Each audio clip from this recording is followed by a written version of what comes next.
Welcome to the Strong Ambition Podcast. I'm your host, Ryan Qualley, and we are going to dive into the strength coach mindset today. As you know, it's about training, nutrition, and mindset. We're going to talk about both the training and the mindset around training, some really educational pieces here because I'm bringing on two of the most pretty recent guests that are part of my mini mastermind group, my strength coach friends, Jorundson and Brent Lohmer. And I just, I thought it'd be fun to explore strength coaches' minds on this podcast, and I think it'll be extremely valuable.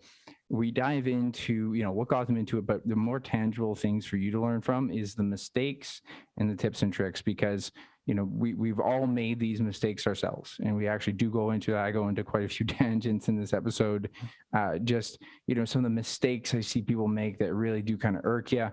And so also then giving you some knowledge on top of it.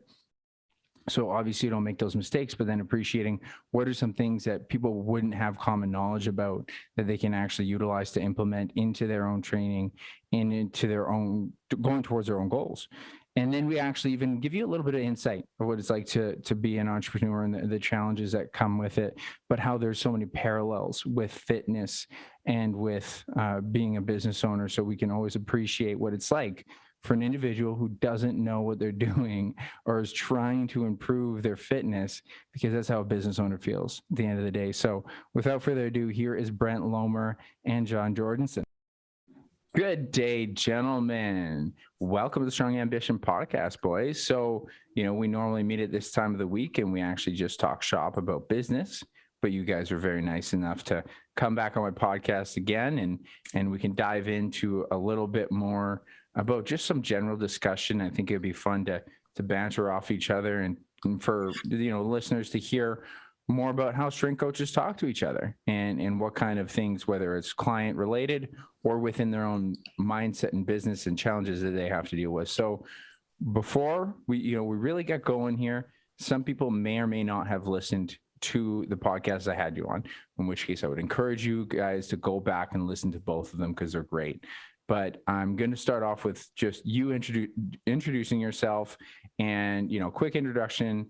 Who are you and what's your kind of specialty within the industry? Brent Lohmer, I'll get you to kick started here. Yeah. So first off, let's not kid ourselves. When strength coaches get together and have fun, there's a lot of like towel whipping and like shower type talk and activities. That's how it goes typically, right? Yeah, a lot of bullshit. Like, I think it takes us, we had a structure for our meetings, and that lasted a month. and now it's ended up being that maybe the last, and we always talk about some good stuff, whatever comes up, but a lot of bullshit for sure. Yeah. So anyways, my name is Brent. I am a strength coach and personal trainer, and I work primarily with athletes, former and forever athletes. Like that, the forever athlete. It's a very important description because people do identify with that, and they should. That's great. All right, Jon, how about yourself? Yeah, very similar to Brent. So my name's Jon. I work with a lot of former athletes, older adults who have been athletes in the past that, deal with a lot of injuries, a lot of aches and pains, and they're sick and tired of it, and they just want to feel good again. So that's sort of my primary clients. Awesome. Yeah. And, it's such an important population because that language it's a huge part of our identity growing up. You start off with your sport and then life takes over for whatever reason. We actually have the gift of a responsibility of staying with our bodies, right? If you have a desk job, you have even a labor job where there is actually no responsibility given you by society or culture to actually take responsibility for it, but it is who you were, right? Like, it is a part of who you are to your core. So you guys really embrace that, and that's great. And I know for myself, I do work with athletes as well, but my concentrated focus from my, from my background is more of trying to improve fat loss and utilizing strength and having more long-term sustainability. And because it's more of who I am, especially currently, and most of what my life was made of. So that kind of leads me to my next question. So what makes your ideal client more ideal for you? Like, why is it that you find yourself in that realm versus other realms? So Brent, why don't you give me an idea of what kind of pushed you into being more of a athletic strength conditioning coach? Oh, that's a good question. So when I was 12, I think I told the story on the original one, where I told my mom that I was going to be a trainer and I was going to train athletes, because that's just what I thought would be awesome. And so I guess it was just embedded in me at a young age, and it just impressed upon my psyche. And I think I just really didn't shake it, to the extent that I started off working with more of a population that you do, right? And I ended up getting an opportunity to work with some provincial athletes, so state, provincial, depending on where you're coming from, and that really launched and springboarded the opportunities that we've had later on down the line, because those athletes have continued with us. So they were kind of high level athletes, or high performance athletes at the time, and they just kind of stuck with us as they became teachers and physiotherapists and people out in the world, cops. And yeah, so that's kind of where the former comes in and the forever athlete kind of comes in. We were working with a lot of higher performing, and they just kind of stuck with us, and we've maintained those relationships. Yeah, that's really cool. It's funny how we evolve, right? The interesting thing I did want to point out that you specified this language, and it's super interesting. You said strength coach, and then you said personal trainer. And I'm not sure if you did this like consciously or subconsciously, but strength coaches don't want to be called personal trainers. And personal trainers tend to work with people who are trying to be aesthetic, right? You don't hear strength conditioning coach being given to someone who's helping them with a bodybuilding show, right? And Right. there's even an identity there for the strength coach, that he wants to say, hey, I make you strong, I get you conditioned. It's more relevant to sport, and it makes you almost like, because it helps you push away from being like the typical, hey, I'm a personal trainer, I help you with body fat and all that stuff. And I'm kind of like this in between, and similar to yourself, because you certainly have had aesthetic client types, right? But it's kind of interesting how you use both languages, and you're naturally going to fall into a bit of both, right? It doesn't matter which term you use them both. Use the one that you want to gravitate towards more. But I think, it's just interesting how you evolve on that. So I think that's really cool. Jon, how about yourself? Yeah, I just want to acknowledge that's a very good distinction between the personal trainer and strength coach. I remember when I was starting out with my career, I always hated the term personal trainer, because there was just such a negative connotation to it. Just some guy yelling at you over the bench press to motivate you, and that's not what I wanted to be. And so that sort of transitioned into the difference between a coach, strength coach, trainer.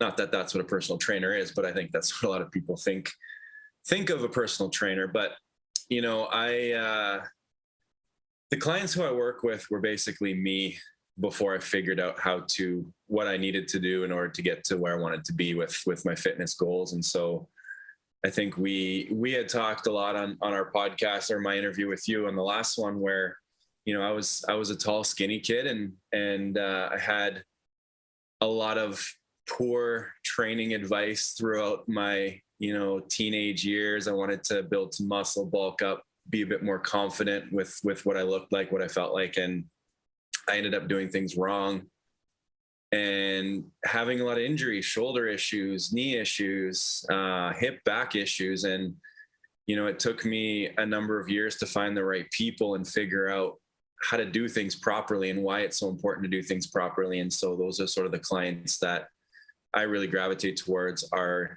people who have hip problems, who have knee problems, who have back problems. And a lot of it can be solved with movement, fixing movement and getting strong and being able to move well. So. Well, that's a huge part that I was kind of alluding to, is that identity piece for yourself should be a part of the identity within your ideal client, right? Because it's just the road you've traveled, right? And I mean, personally, I want to talk to someone who's walked down the path I'm trying to go down.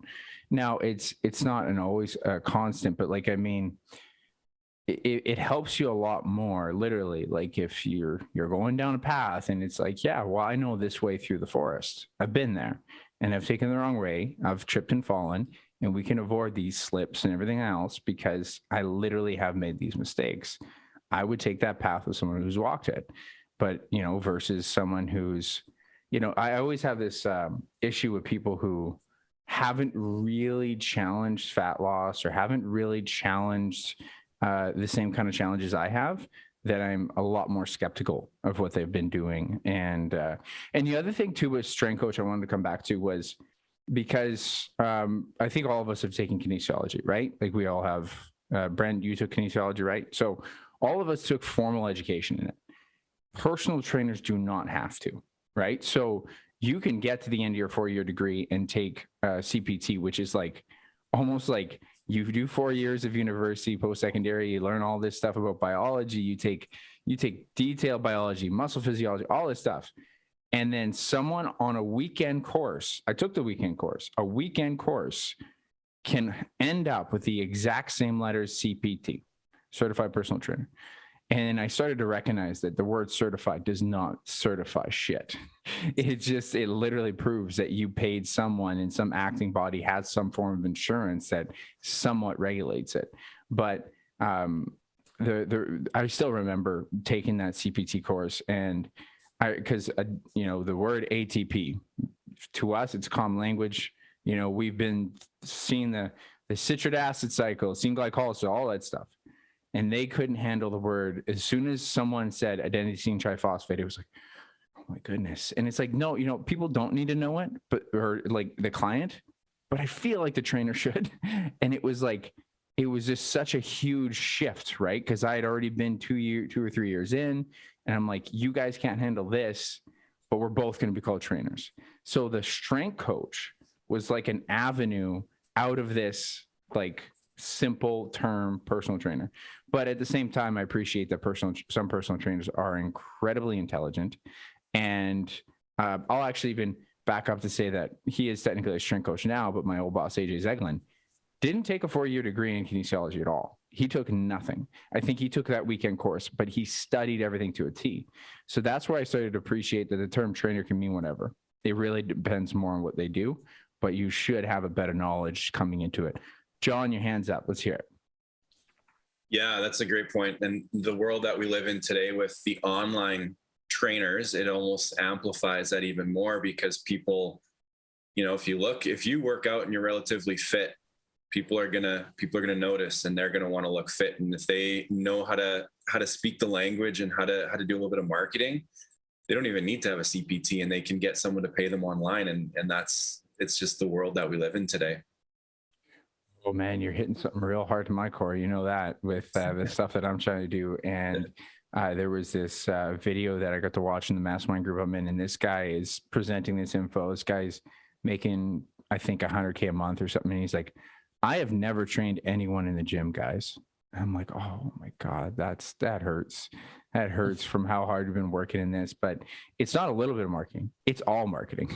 Right? That's what they do the best. So for sure, it's a huge thing. Now let's bring in some knowledge here. Because the listeners can then appreciate what strength coaches know that would be inherently different from just some general personal trainers that might not have the knowledge and experience and everything. So let's go into what are some biggest mistakes that bother you in strength training. Like, we're gonna really talk to people who are interested in getting strong, a former athlete. I'm very familiar with athletes and former athletes and forever athletes. So when you see people doing strength training, what are some of the biggest mistakes that, and I just intentionally use this term, bother you, because I find certain things, there's common mistakes, absolutely, but the ones that bother you the most, when they're like, oh, I wish you knew.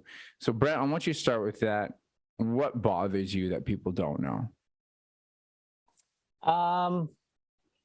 I think so back in Stonewall, I had this job at the gym. It's called Fitness Solutions, and I would kind of like go around and like talk to people, spot them, clean the weights up, clean the bathrooms, whatever. Sell some memberships actually. But there's this one dude that came in, and he would load up machines like full stack. I called him Full Stack Freddy, and he would load up machines, and he would use about like, I'll give him the benefit of the doubt. He used about 3 inches of range of motion.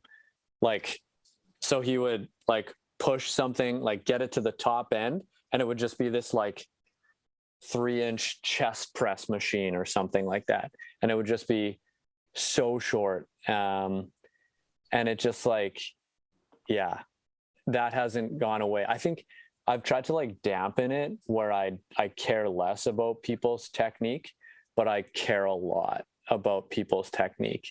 And it just like,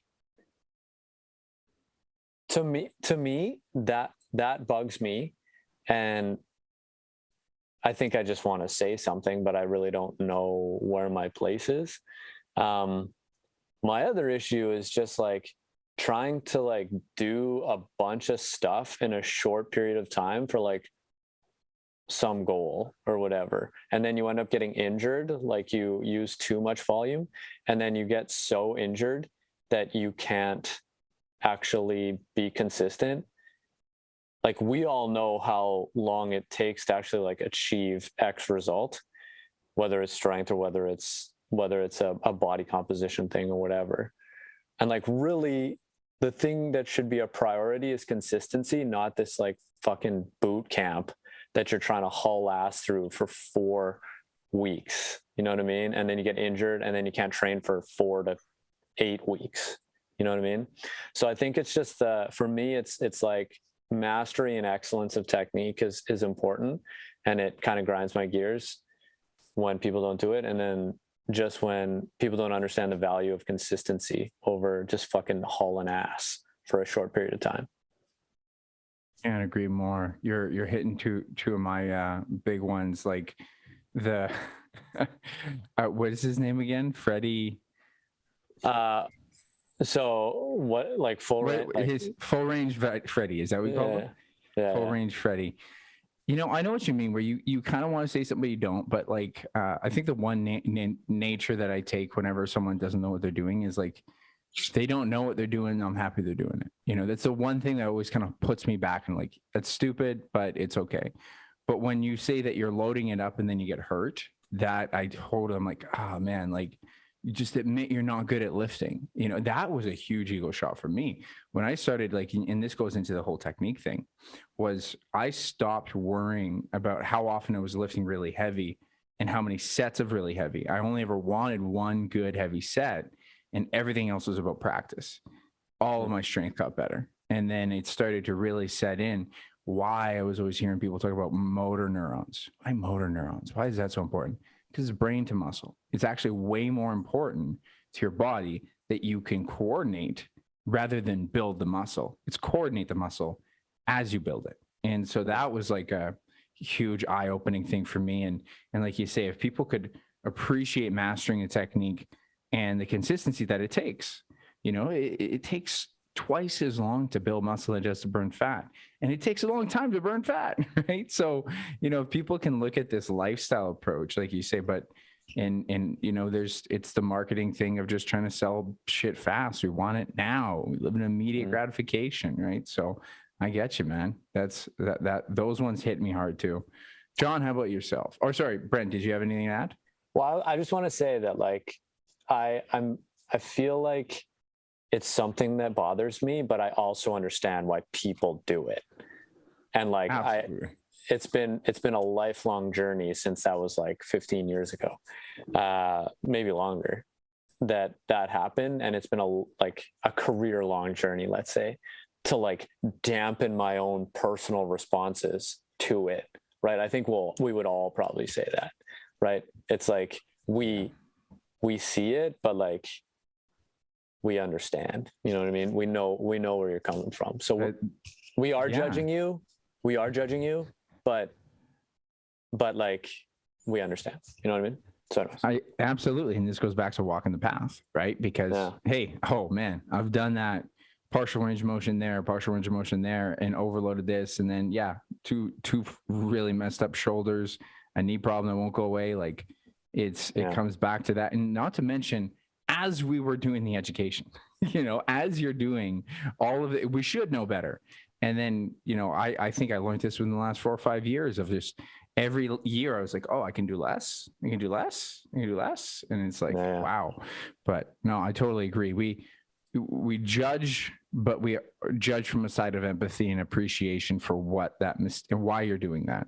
Because there is no memes other than like revolving around don't do too much work, right? It's more memes about no pain, no gain. It's all about, persevere, push. And that's really the inherent problem. It's like we need the right dose for the right person. So Johnny, how about yourself? What irks you if we didn't already hit it? Yeah, you guys hit a lot of it. I just want to follow that up too. If like you said, you walk the path, right? The more that you know, the more that you realize you don't actually know. And I think every time I'm in the gym doing it, not every time, but a lot of times I'm in the gym doing an exercise, I learn something new about what I'm feeling in that moment that I didn't realize before. And I think, for me, the biggest thing, very similar to you, Brent, is, people who you go on Instagram, they find these sexy new exercises with a Bosu ball and like 3 bands attached to their hips and like all these things on Instagram. And they're in the gym doing these things when they don't know how to squat well. They don't know how to hinge at all, but they think that these are the things that are going to get them to their goals, which they don't even have any clarity around in the first place. They just think it's something cool that they want to try in the gym. And, I get it. There's a lot of cool things that you can do and it's fun to try different things, but I think it goes back to foundations. If you don't have the foundational principles of your basic movement patterns and you can't perform those well at all, you're doing yourself a disservice by, flopping around on the different random exercises because you don't have that foundation. And that's where a lot of people get hurt, right? I think a lot of people think that, getting hurt is a one-time thing. You roll your ankle, you tweak your back. But what I realized is getting hurt, there's chronic pain where you're moving poorly and you're training yourself through these poor movement patterns for, weeks and months and years on end. And you wonder why your shoulder aches when you wake up in the morning. You wonder why your back is tight when you leave the gym.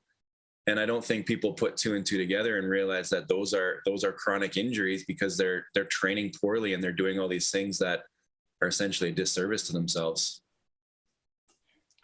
I feel like are you just reading your sales copy from your website, Johnny? Is that I can update it. That was pretty good. That was so good. That was so well articulated. I was like, I was bobbing my head. I was like, fuck yeah, man, he's nailing this shit. There we go. This is your next social media post. I'll have to give you a copy. Yeah, man, we got to chop it. Copy paste done. Yeah. Well, what you hit something really key there that I loved was about how injuries people think are just this thing that happens and that, it's like, you kind of might not, you should just be able to fix it yourself. And it's like, okay, if you hear a clinking or cracking going on in your vehicle, do you just hope it's going to go away? Or do you go fix it yourself? Because both of those are pretty stupid ideas because you're not a mechanic. And it's okay that you're not a mechanic of your human anatomy. The one advantage you have about human anatomy is that it can mitigate the pain, but it doesn't fix the problem. It can mitigate the pain and put the pressure or the issue into something else. So yeah, your ankle hurts. Okay, you're going to compensate in the other side. Okay, well, what does that cascade reaction mean 6 months, 1 year, 10 years down the road? So I've done that a million times. Oh, my left shoulder hurts. I'm going to switch to southpaw. Okay, well, I might have learned a different stance.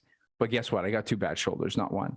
And so, and it's this problem that we don't recognize. And it's not every time. There are injuries that are spontaneous upon impact, but a great deal of them are chronic stresses and imbalances, or you couldn't handle the impact because of the imbalance. So super valuable that people look at that with a little bit of a different depiction. And I'll add on mine. My biggest one, and it's more recently, is probably because I've just recognized it so much within myself.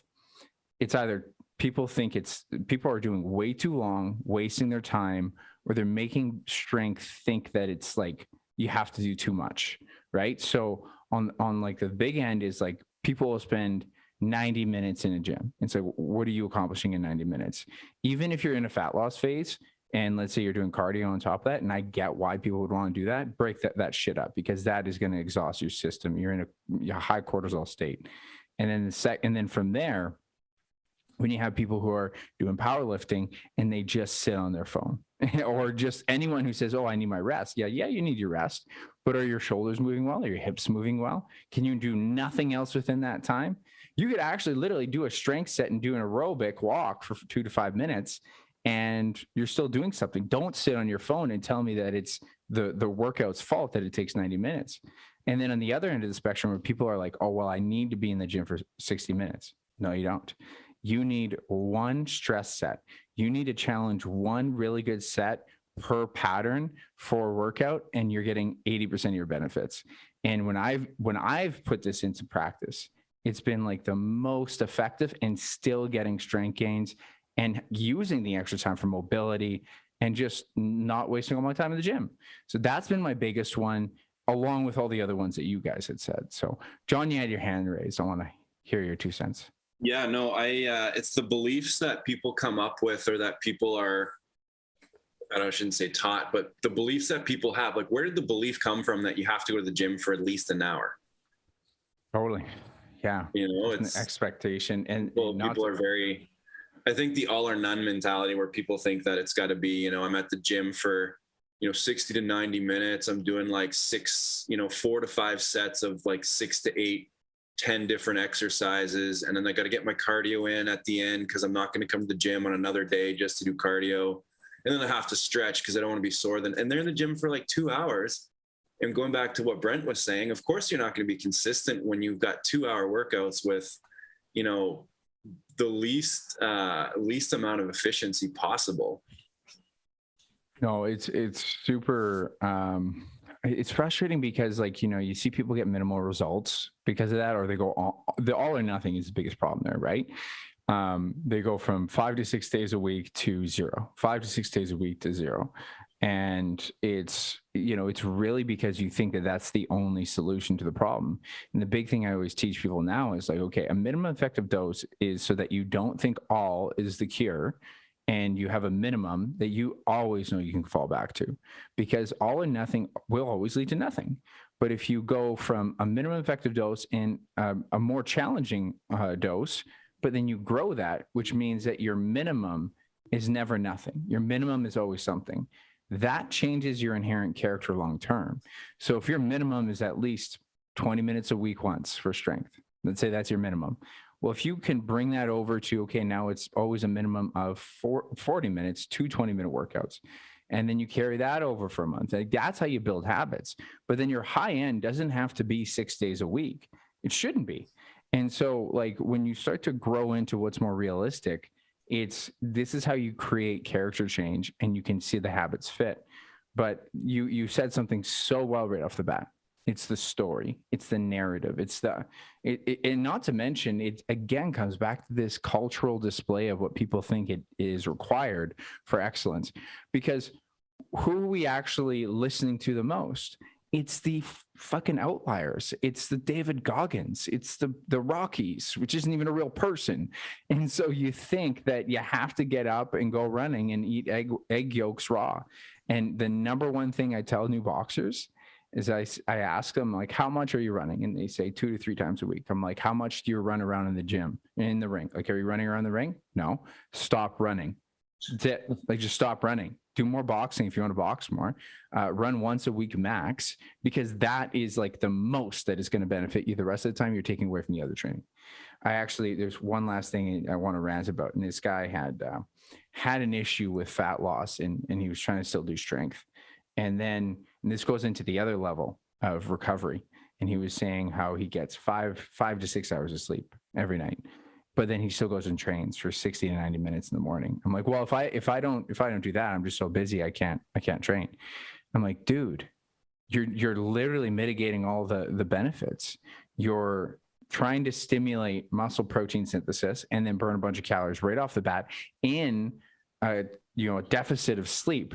You can't get stronger. You can't get lean mass. Actually, what you're doing, because you're probably doing this in a deficit, you're just putting your lean mass at risk. And it probably is predominantly lean mass that you're going to lose in a deficit. So what's the point of all the training?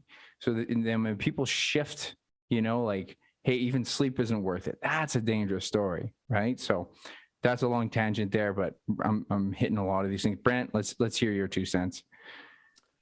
I just wanted to say that we love people.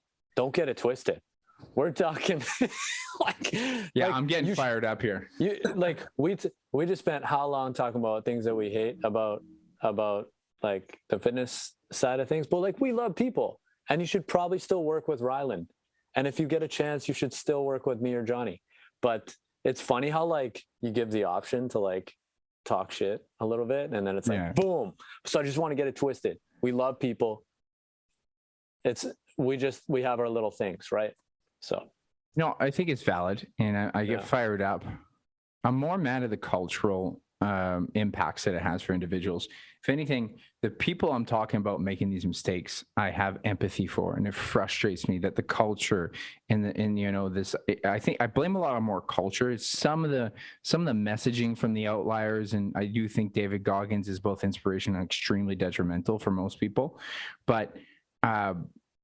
The people that I'm talking about making these mistakes are the people I want to help the most, that we all want to help the most. Because if you're going to the gym 5 days a week after 5-6 hours of sleep and doing 90 minutes of working out, you could do so much better, right? Like, these are the exact clients I want to work with, that we both want to work. We all want to work with, because you're willing to do the work, but you're just not focusing the right stuff. And it'd be so great if you knew that there was an easier path on the left. But I'm glad you said that, because it does sound like I'm attacking the person, but it's more of where the culture is putting the person. And so, with that being said, why don't we give a little bit more? Let's talk about tips, because it's important that people hearing this are like, oh man, I'm doing some stuff wrong or something like that. Well, what are some cool tips that you think they should know? Individuals should know, as far as becoming better for strength training, even conditioning, anything that you think that people just generally should know, but they don't know, that would be really beneficial for them. Brent, why don't you lead the way? Sure. Yeah. So there was this study. So Brad Schoenfeld, I don't know if you know Brad Schoenfeld, but he's like a big hypertrophy. Yeah. You would for sure. So there was this, I think it was him, that they put out, and it was on like the minimum effective dose. And it's just what you're talking about.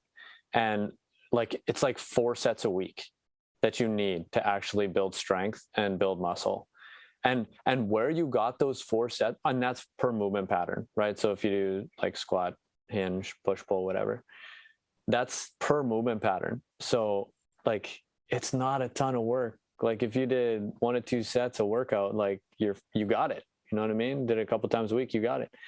But what's cool about it is that there wasn't a ton of difference, to the extent that it was not significant, on how much or how frequent you actually train.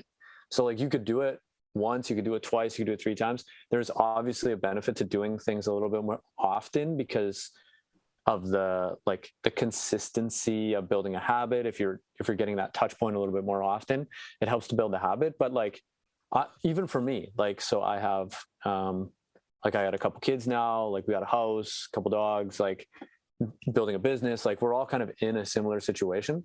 For me to know that, like, to actually get those benefits, it doesn't take that much. Here's the research to support it. And even here's the in the trenches support that you're talking about, Ryan, that you're talking about, Johnny, to go with that. It actually takes a lot of pressure off, and it makes you feel a lot better. And it made me feel a lot better, a chronic overtrainer, that I didn't need to do as much work as I once thought. You really hit me right in the heart. If you didn't say that, I was going to mention that one, because that's how, especially when I was ranting over the long workouts, and especially why it's shifted all of my training. I'm now doing MEDs all the time for me and my clients, and it's easier for the busy clients. It's easier for adherence. And especially when you have people who have a hard time with adherence, I'm like, okay, look, 10 minutes. I don't care. Just do something. And then they're like, hey, I could do it. And you had said what's really important people understand about that frequency building habits, like that is a part of the research, that frequency over duration is way more impactful, right? So if you, not just for like the motor program, because remember, it's a coordination, you're trying to get that patterning. So you get better at a squat the more you do a squat and you load it. But it's also you setting out 10 to 20 minutes, if that's what you got, 3 times a week. Like that's a part of your habit to set that time apart to make that a part of your life. And so that's why I really love that you really tackled that. And that's what people need to know. They really need to know how this is a longevity model. It doesn't even have to be nearly as extensive as, and that lowers your barrier to entry, and that lowers your minimum standard, like not the all or nothing. Comes back to the same conversation. So I'm really glad that you brought up the research that actually supports this. And I even encourage this. If you're in a fat loss phase, you certainly want strength gains, but you're not going to gain muscle if you're really predominantly trying to lose body fat. What do you really want to do? You want to maintain it. So why are we trying to do 6 days a week of strength? You don't need to do that much strength. You want to do the right amount, still push some strength numbers, get out of that gym as soon as you can, because it's actually quite stressful, right? Now there's context to that, meaning like if someone's getting ready for a bodybuilding show, different standardization of maintenance is a little bit higher. And I think there's some research to argue that. But I would say for the average person, you're just looking to maintain. And it's really important to recognize that. So really great point. And I'm glad that you brought that to the forefront, because people need to know the MED. And so, Jon, how about yourself? What's something that you think people need to know, but they're just not really aware of commonly? Yeah, I just want to push retweet on all of that stuff. Retweet Brent, retweet you. That was spot on. I will take it a step further, though. I think people need to be intentional with why they're doing something in the gym. So, I mean, you basically alluded to that already, but like, why are you doing an exercise? What are you trying to get out of it? Is it because it looks cool? Is it because, the next guy beside you was doing it, or whatever the reason is? You have to have an intention behind what you're doing and why you're doing it. And I think that people don't necessarily know why they're going to the gym in the first place. They go to the gym because they're supposed to go to the gym, especially if you're a former athlete. You've trained your whole life, and you go to the gym because you've always gone to the gym, but your goals have changed. You've changed the person, your priorities have changed, your lifestyle has changed. And I see that a lot with my clients, is they just go to the gym because that's what they've always done. And they don't necessarily have the clarity around why they're there and what their purpose is and what their goal is. And that goes back to the minimal effective dose, right? Like if you don't know where you're trying to get to, how are you supposed to know what to do? And, I think that's essentially what this conversation is about, is just, having that intentionality and having that purpose as to why you're doing something. Right. And it's a really tough answer or question for people from the general public if they're not really being well educated in this. I mean, if they listen to my podcast, they're probably people who are really interested in this stuff. If they listen to other strength conditioning coaches, like they're going to be aware a bit more than general public. But what most general public know, 2 things: burning calories and building muscle. And they don't know that there's structure, there's function, there's imbalance, there's mobility versus flexibility. You ask someone, hey, what do you do for injury prevention? Well, I do some stretching, and they actually are lying. They definitely don't. But I'm like, that's not your injury prevention. I could actually encourage someone to do little to no static stretching if they have a balanced program, because that's your problem, right? And I'm not saying stretching doesn't have a place. I'm just saying it's not the biggest issue for most people. And again, like, oh, wait, I can prevent my injuries and I don't need to stretch as much if I just do more pulls and pushes. What? And it's like that level of nuance is important to take into. But like, so when you're trying to know why you're doing something, if you're not going to get a coach, you better listen to as many podcasts as you can and strength coaches as you can. I actually think that I am all about people being educated And if you're not prepared to be educated, get a coach, because what you just said is so valid that if you only have 10 to 20 minutes, it better be worth it. And if you don't know why you're doing it, the odds of you doing it sustainably is like, very, very, very, very low. So John, why don't you come back? You had a hand raised there. You literally just said exactly what I was going to say. It's not going to last. If you don't know why you're doing it, it's not going to last. It's not going to be consistent. Like Brent said, if you're not consistent, you're not going to get results. Oh yeah. And it's super frustrating. And so like, with that being said, I got two that I think have been my biggest, and I'll try to go through them quicker as I seem to be in a tangent mode. But first one is that I think people need to look at movement patterns, and so this both intertwine. So mobility to main lift mobility to lifting has been my biggest shift in my programming, where I didn't do a lot of mobility.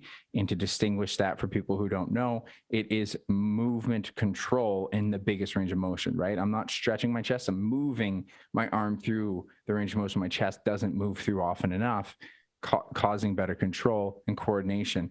And then doing that with some maybe upper body or another movement, but that's my active rest, right? So I can use strength and rest together, and I don't just sit on my phone. And that's, like I said, that thing just really does bug me that people can't think of that. But again, back to Brent's point, I did it. Like, I wasted a lot of time in the gym. And so that's a huge time saver, and it makes you move better for the movement that you're going to do, because it's actually more about practicing movement. So this is my other thing. And I tell people it's about prep, practice, push. I'm a big 3-setter, maybe 2-setter. So the first time you go through something, you're going to try to prep it, go slow as you can, light load. And then like the 5-3-1 taught me so much, 10% increases. Like, I rarely stay at the same load on like a main lift that I'm trying to get better at for more than one set, rarely, because I want to practice, or so I want to prep it. So I go light, so it's not too much impact, but it's enough to wake up the muscles. I want to practice it with a slightly heavier load, and so that it's now challenging me, but I definitely have a comfort of control with my technique. And I want to now at that point zone in on what that is with a bigger load. This is where the progressive overload model comes in. And I tell people it's the LSMO, the last set max out.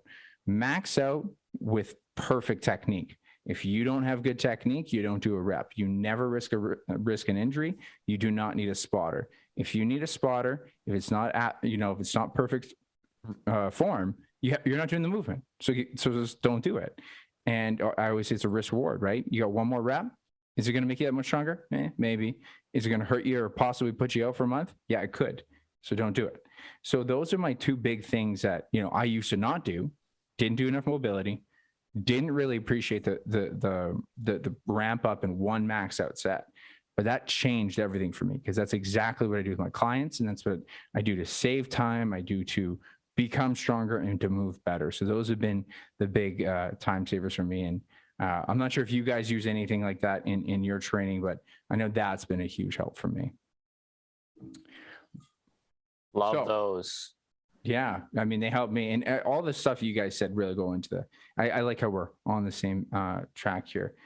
Let's shift into more the entrepreneur mindset here. And we're going to wrap up with this, because I think this is a really good kind of discussion, because there's a huge parallel to being a personal or being a entrepreneur, someone who owns their own business, and someone who's owning their own fitness. I think there's a ton, right? Because you're in charge of your own fitness and we're in charge of our own business. It's a really hard thing to do. Now, what I first want to get on is, what do you love about being a business owner, and what's the biggest challenge for you about being your own business owner? Brent, why don't you kick it off? My favorite thing is, so I used to, like I mentioned, I used to work at a place, Sport Manitoba. And like, honestly, it was one of the, and Johnny actually worked there too. It was like the best thing that ever happened in my career. Like, I got so many opportunities. I got to work with like hundreds of athletes over the course of 4 years. And it was just amazing. But one of the things that that I didn't like about it was that this one time I was trying to put quotes on the wall. I was just trying to put like inspirational quotes on the wall. And to do that, I had to move through like 4 or 5 different levels of people. And I was like, I can't even do anything. Like we're trying to have an impact on these athletes, and you can't even, it takes a month to do it. You know what I mean? So for me, I like the quick implementation of impactful ideas that I have, or that we have for our business. I don't have to wait. I'd like to think that I'm pretty patient, but when it comes to stuff that I think is going to benefit our business and benefit our people, then I want to do it right away. And I don't want a ceiling over what I do. I want the vision to be executed as I see it in my mind. I don't like it when it's like interfered with. So that probably goes back to some of my control issues, I think. But so that would be my favorite thing about it, not having ceilings. And then my biggest challenge, shiny trinkets. I love shiny trinkets. They're like my favorite thing. I'll just chase anything that seems awesome. So it's like almost my biggest love leads to my biggest issue. Like if something shiny comes across me, like I've changed our business brand like 4 or 5 times. And so that would be my biggest challenge, just staying focused, staying in a specific lane. But I think a lot of that comes down to like an evolution of myself too. And like slowly over time, like I know all 3 of us have been on the journey of discovering who we actually are. And it takes time, right? Like to say that there's a show, like Ultimatum. You guys know the show Ultimatum? Yep. on Netflix. So yeah. So like these people on Ultimatum, they're like 25 years old, and they're all like ridiculously good looking. But anyway, so like they're all 25 years old, and they ask them a question, and they'll have these like beautifully formulated answers, and they'll know exactly what's going on in their own heads. And I'm like, as a 25-year-old, there's no way you know that. Right? There's no way you know everything that like your triggers and like how this was an impact of something your parents did to you. I think it's all fed to them by psychologists. But as a 25-year-old, I know I didn't think that way. I don't think the way that I do now. I'm starting to have a better understanding now of who I am. And I think all of us are. And I think with that comes an evolution. And like, I think changing a lot has been a result of just discovering more about myself and who I am. So anyways, that's my excuse for why I'm chasing shiny trinkets all the time. Personal business is going to be a personal growth, right? It's going to be that mindset of like, where could I evolve? And I mean, that's been a big part of our conversation week to week with yourself. And I, as you know, from our conversations, I embrace that, as long as you feel like if you're leading in the source of passion, it's your best chance. Always going to be your best chance, right? Like, I mean, and I'll always pull the parallels for those listening that are into fitness. Let's say you don't love strength. I think there's just a lot of benefits to doing some strength. You're going to want a little bit of strength. But then if you like sports, you love, it could be golf, it could be tennis, it could be anything. And it's something's like, I don't have to hesitate to go do that. That's going to make sure you show up, right? That's going to make sure that you go do what you do. And I mean, that's why you work with athletes. That's why Jon works with, athletes that had issues and injuries. Cause it's like, it's the passion. It's like, yeah, I can show up for that because I really want to make that work. So it only makes sense, but it being a weakness also makes sense because it's hard to really know it's the right path. Right. But I totally appreciate that challenge with it. It's huge. So Jon, how about yourself? What would you say is like the best and worst part about being your own business owner? Yeah, as wildly different as Brent and I are, I have to almost agree with him on that. I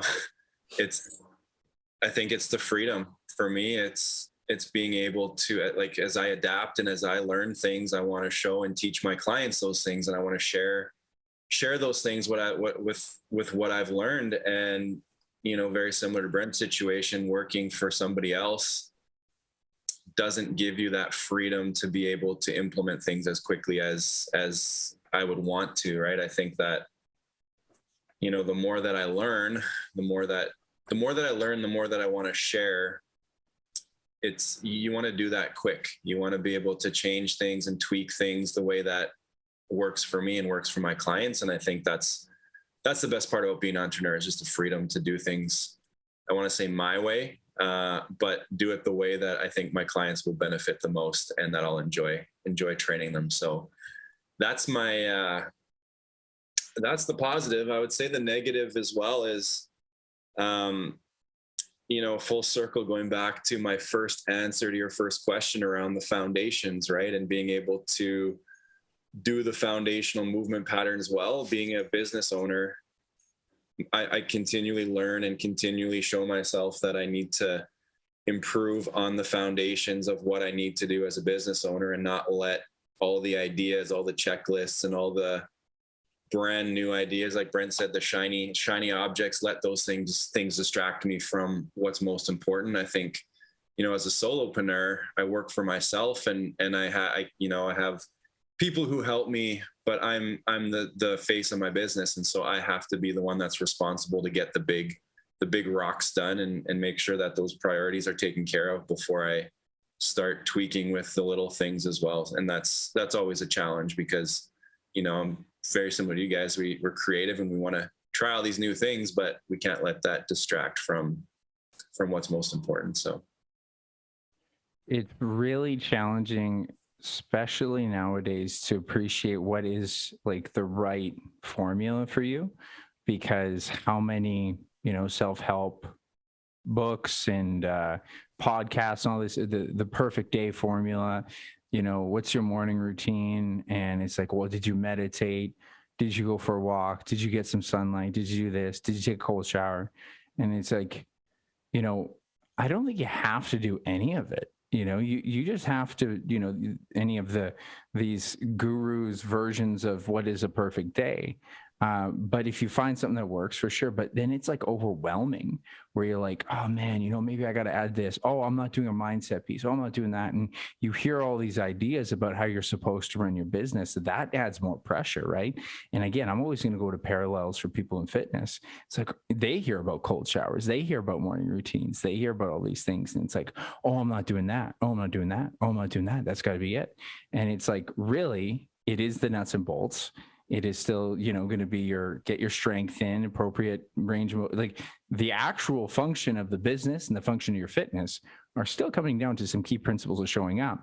These are different consistencies that some other people have, right? So it ends up being kind of hard to navigate those waters to figure out your formula. But as long as you appreciate, I always go to that 90-10 or 80-20 principles. Like, what are the core ones driving? And that kind of steers the ship. But it's really hard to make those decisions, because you have to make them. I think that goes back to why we all like having business, mentors. Like, all of us have it for that exact reason, why someone should have a strength coach, so you don't overthink those steps. John, why don't you add to that? Yeah, man, it's like the responsibility piece. You're responsible for your success, but you're also responsible for your demise, right? Like, if things aren't where they want to be, you have to take responsibility that you're the issue and you're the problem as a business owner, but you also, in that same sense, get to take responsibility for the good things that are happening too. And I think that, that's something that I've learned over the last while, is that responsibility can be a scary thing because there's nobody to fall back on, but it's also an empowering thing. And being able to, I guess, step into that mindset of empowerment over discouragement. It's the whole thing around acting out of purpose versus fear, right? When you let fear dictate a majority of your actions, you're probably not gonna do so well, or you're not going to be consistent with it. But if you're acting out of purpose and you're acting out of, I guess, intentionality with your business, things will find a way to work out in the end. So Totally. The way that you got to look at, it's this long game. It's a long play game, and the intention is so powerful. That's why I'll come back to the whole comment about passion. Is if you're steered by passion, that's something I took in. It was actually from like a Will Smith. I went on this binge of YouTubes from like Will Smith and a few other inspirational guys online, and I was just like, I just appreciated that, how much the mindset of like not giving up on something is so critical, because that is what, like, you only have your best shot if you give yourself the best belief and you have the best effort. You don't get there by accident. And in this industry, the fitness industry, to make, substantial money, you can probably come close to making ends meet if you have a, double income family, but to really make like a good amount of income, you got to own your own. And the reason why most people don't stay in the fitness industry is because they don't own it, because it's a whole nother beast. It's actually not what you go to school for. But if you really truly believe in, like, I'm just staying in this, like, this is me. And that's a decision I made over 10 years ago. And as soon as I made that decision, I said, I cannot let this go. I had many times, to this day, you still hear the voices that maybe you get a job, maybe you try something else. And that's normal. It's no different than, an athlete being scared before you actually go into perform. It's like, maybe you're not going to do well. Maybe it's not going to work out. You get used to that voice and you still show up because that's your belief, that you internally believe yourself beyond all doubts, even if the doubts come in your head. Jon, add to that. Yeah, I think I like what you said. Fitness is just like it's just like the start of everything. And I think the more that we chat and the more that I chat with other professionals in the industry, it's just want to help people live better lives for themselves. And whether it starts with fitness, whether it starts with like real estate coaching or whatever it may be, my purpose is to help people. And I think going back to what you said is it's passion, right? Passionate about helping people, not about making sure that they're at a certain, body fat percentage or making sure that they can lift a certain amount of weight. It's about what that's going to do for them and what that's going to do for their life and what's going to do for them, how they think and feel about themselves. Totally. I still remember the day, and you guys probably had the same moment when you actually knew that you helped someone for the first time in the gym. And it was like, to me, I'll never forget that day watching my buddy work out, because I'd done a workout in the morning. It's like, you're going to do this. This is what I did in the morning. And normally we worked out together, but I just showed him what I did that day. And I was like, wait a minute, I can get paid for this. And I was like, this is it. Like, it just totally made sense to me. And it's that passion. So I knew that was the right avenue for me. And I know you guys probably feel similar. So why don't we wrap up with this? Simple one, doesn't have to be quick, or it doesn't have to be long, just something really simple. What is your most immediate ambition? And it could be business, life, or fitness, anything that's just coming to your mind. You're like, hey, I'm really excited for this right now, because it's Strong Ambition Podcast. So I want to know where your mind and your heart's at. So Brent, lead it off, most recent. Getting to Doctor Strange 2 on Tuesday. That looks really good. Yeah. Yeah, it's going to be sick. So my most immediate ambition would be to get a gym on our property. I want to get a gym on our property and train people out of it. And that will be like the beginning of our little playground, our little like gym playground on our house or on our property. So beautiful. Yeah, that's awesome. I love that. I think, yeah, I'm really excited to see how that goes. You're always making moves, so I'm certain that this is just a matter of time. Jon, how about you lead it off here, or wrap it up here with yours? What is your anything? It'd be business, life, fitness. What are you trying to go towards? Yeah, well, I'm getting married in September, a few months, 4 or 5 months away, whatever that may be. And we're talking about a honeymoon in Europe. So I'm pretty excited. I've never been to Europe before in my life. And this has got nothing to do with fitness and business, but it kind of does. Travel and freedom is a big part of what we talked about with business. So being able to, serve my clients and help my clients remotely. I know that's a big piece of what, I'm getting back to the gym now, and I love being in the gym with people, but being able to still help them outside of the gym, being able to travel and go and do those things is is exciting for me. So Super exciting. Well, I mean, I think that only makes sense that if you have a wedding coming up, that should be one of your most recent ambitions, and also preparing to travel right after. Super exciting. I actually forgot to reflect on my thing about training as far as my favorite, and it actually is evolved in my ambition. So, my favorite part about being an entrepreneur is the same thing you guys said, creativity. Like as soon as I could start creating my own, it's like that has always been a part of me. When I was a young kid, I drew a lot. I wasn't necessarily great at it, but I was pretty good at it. And so I love the creative side of things. And, so I love that whole idea of, can I create my own? My dad created his own farm to some degree. And so that's something I admired, and I want to be able to build my own brand. But it's all on you. So high highs, low lows, right? So with that being said, that's really where my mind's at. My mind's at trying to build this business as much as I can.